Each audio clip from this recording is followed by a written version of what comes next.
from a small business. I know that because I send this ice cream out to people.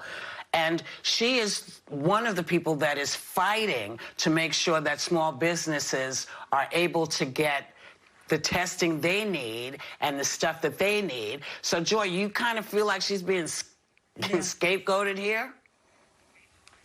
Of course. But I love that you just said that that's a small business. That's perfect. You know, the Democrats are, in fact, fighting for more funding for hospitals and as well as relief for small businesses, for minorities and veterans. Okay, that's what the Democrats are fighting for. So this is just another distraction. You know, okay, it doesn't look good, maybe. I mean, she's got an expensive refrigerator. Let's go to Trump Tower and see what kind of refrigerator he has, you know? But yesterday, Trump, I don't know if you saw this, yesterday, he's bragging about how much people love him.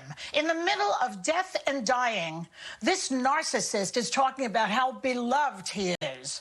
You know, so when it comes to optics, Nancy's got nothing on Donald. And may I just, a little piece of advice to Nancy and all these Democrats, don't go on comedy shows, they're traps. They're traps.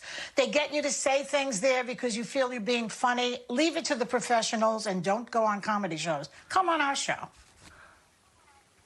Well, no, do go on. You have every right to say what's in your refrigerator. The man asked you, and there's nothing wrong with that. Just because other people are going to turn it around and try to make you look bad doesn't stop the fact that you can't stop living because you're working with morons. But, Megyn, you tweeted last night that this ad was a savage blow.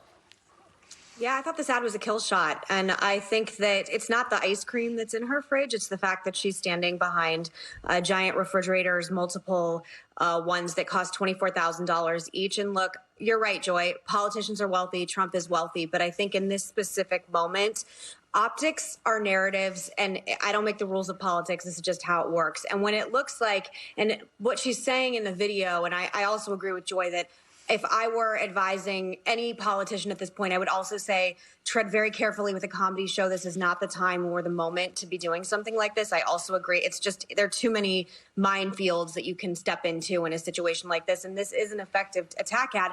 And she's talking about the $250 billion that she is holding up for small businesses. Mm-hmm. Now, again, I understand Democrats and Republicans are going to view this from different lenses, but seeing $24,000 refrigerator and joking about holding up money for small businesses at the same time they're showing videos of people saying that they're starving and showing pictures of their fridges which are empty. It is very effective, and I trust me when I say this will play very well in the middle of the country. And at the same time, you have AOC last night tweeting and then deleting a tweet where she's talking about how she loves to see declining oil prices because, again, people are not buying gas because they're not going to work because they're out of work and we can't work right now. And there's a bunch of people in the oil industry that are now going to be jobless. And she's making jokes about it right now.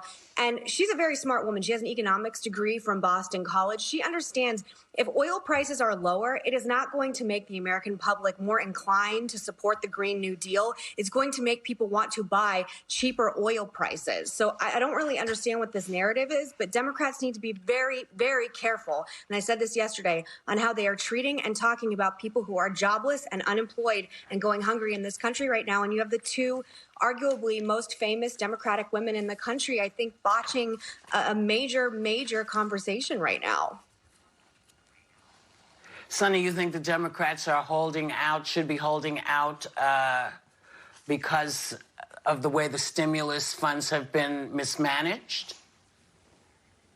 Well, certainly, I think that the stimulus funds have been mismanaged. I don't think anyone should be holding out. I think everyone should get to work and make sure that these small businesses have the money that they need.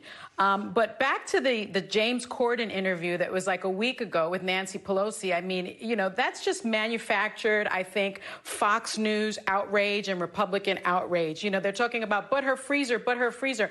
I'm really worried about the bodies that I saw being put into freezers in New York. That's what I'm worried worried about. I'm really worried about the fact that there's no testing being done. That the fact that the vice president is saying that we are testing 150,000 people a day and that's enough. Well, that's not enough because it would take 6 years to test everyone. So that's really, what I'm worried about. Blaming some Democratic message for Trump's incompetence and for Trump's negligence in managing this crisis is absolutely ludicrous. This is not a Democratic problem. This is not a Republican problem. This is the coronavirus, and this is about the Trump administration's failure to address it properly. Failure to address it properly, leading to over 40,000 lost American lives. Let's not miss the point, people.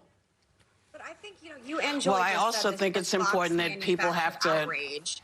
But I'm not someone who's susceptible to fear-mongering at all. And I used to work at Fox News, so I think the idea that I'm like fear-mongering in this way, I'm not. I think the optics were bad. I think it is a attack ad that was fed to the Trump administration, and they're going to use it. But this isn't manufactured outrage. I, too, am scared and worried about the body bags and refrigerators in New York City. Of course I am. It's my place I live for the past, 17 years. Yeah. But I think that we also have to understand that. Yes? Yeah, I was trying to let you finish because we were trying to go. But finish your point. No, it's fine.